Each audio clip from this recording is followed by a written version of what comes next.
నమ శివాయ. మన శివయ్య కథలు యూట్యూబ్ ఛానల్ ప్రేక్షకులందరికీ నమస్కారం. మన ఛానల్లో ఈ వారం 108 నక్షత్రపాద శివలింగాలలో ఒకటి అయిన స్వాతి నక్షత్రం 1వ పాదానికి సంబంధించిన ఆలయ విశేషాలను ఈ వీడియోలో తెలుసుకుందాం.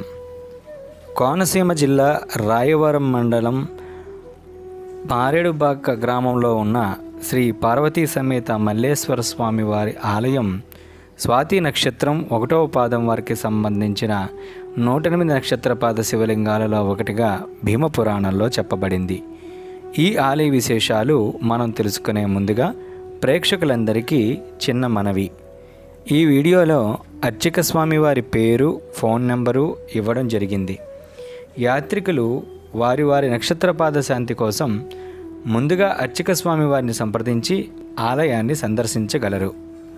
నిత్య సంతోషకారకుడైన ఆ కాలరుద్రుడు పరమేశ్వరుడు దక్ష ప్రజాపతికి అల్లుడు.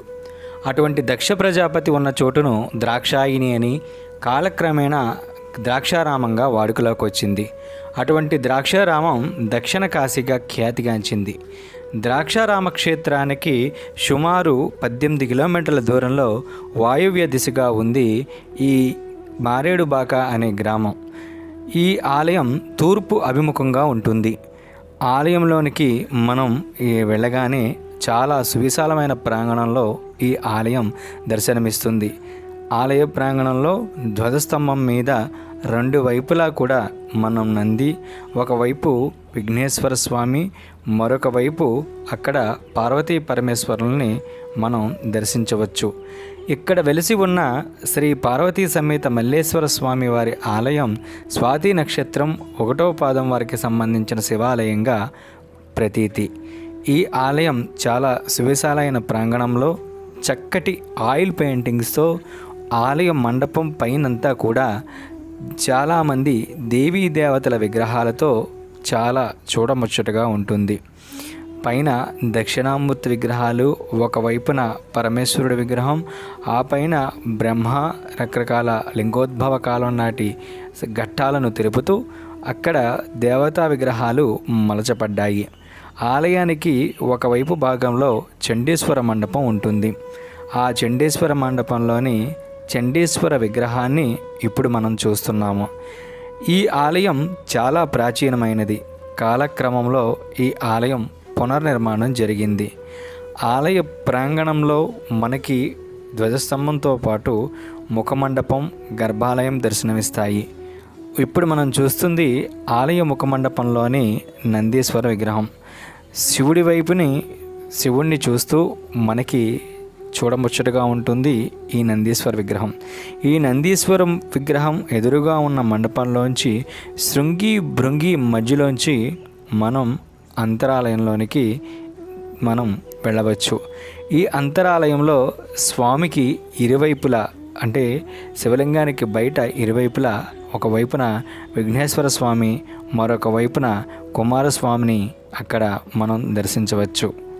ఈ ఆలయంలో మరొక విశేషం ఏంటంటే, ఇక్కడ శివలింగాన్ని ప్రభావవంతమైన ఈ శివలింగ ప్రతిష్ట సప్తఋషుల ద్వారా జరిగినట్లు చెప్పబడుతుంది. శ్రీ మల్లేశ్వర స్వామికి నిత్యం అర్చనలు జరుగుతాయి. అంతరాలయం పైభాగంలో స్వామివారి ఉత్సవ విగ్రహాలు మనకి అక్కడ దర్శనమిస్తాయి. ఉత్సవాల రోజుల్లో ఈ ఉత్సవ విగ్రహాలని పల్లకీల్లో గ్రామం అంతా కూడా ఊరేగిస్తారు. అదేవిధంగా స్వామివారి కళ్యాణోత్సవాలు ఫాల్గుణ శుద్ధ ఏకాదశి నుండి పాంచాహినికంగా జరుగుతాయి. శరన్నవరాత్రులు, గణపతి నవరాత్రులు ఘనంగా జరుగుతాయి. తులారాశి జాతకులు క్షేత్రంలోని ఈ శివాలయంలో అర్చన, అభిషేకాలు భక్తితో నిర్వహించిన ఎడల విశేష ఫలితాలు పొందగలరని ఇక్కడ భక్తుల విశ్వాసము. శ్రీ లక్ష్మీ సమేత జనార్దన స్వామి వారి ఆలయం కూడా ఈ ఆలయ ప్రాంగణంలో ఉంటుంది. రామచంద్రపురం మండపేట ప్రధాన రహదారి నుండి మాచవరం సెంటర్ ఉంటుంది. దీనిని సోమేశ్వరం వంతెన అని పిలుస్తారు. అక్కడ నుండి మారేడుబాకకు ఆటోలు ఉంటాయి. మండపేట నుండి మారేడుబాకకు సుమారు 4 కిలోమీటర్ల దూరం ఉంటుంది. ఇప్పుడు స్వామివారి హారతి కార్యక్రమాన్ని వీక్షిద్దాం.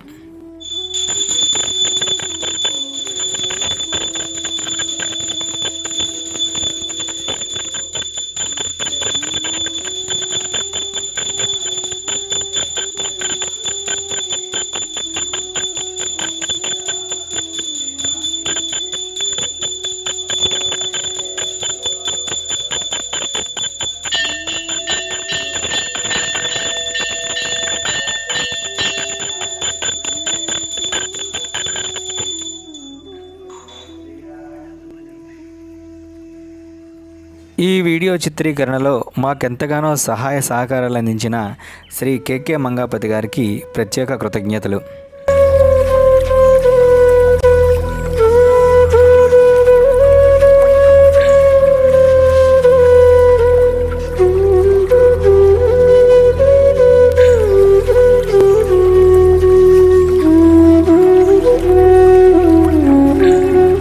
మీకు ఈ వీడియో నచ్చితే లైక్ చేయండి, మీ ఫ్రెండ్స్ అందరికీ షేర్ చేయండి. మా ఛానల్ తప్పకుండా సబ్స్క్రైబ్ చేసి పక్కనే ఉన్న బెల్ సింబల్ నొక్కండి. తిరిగి వచ్చే వీడియోలో మళ్ళీ కలుద్దాం. నమస్కారం.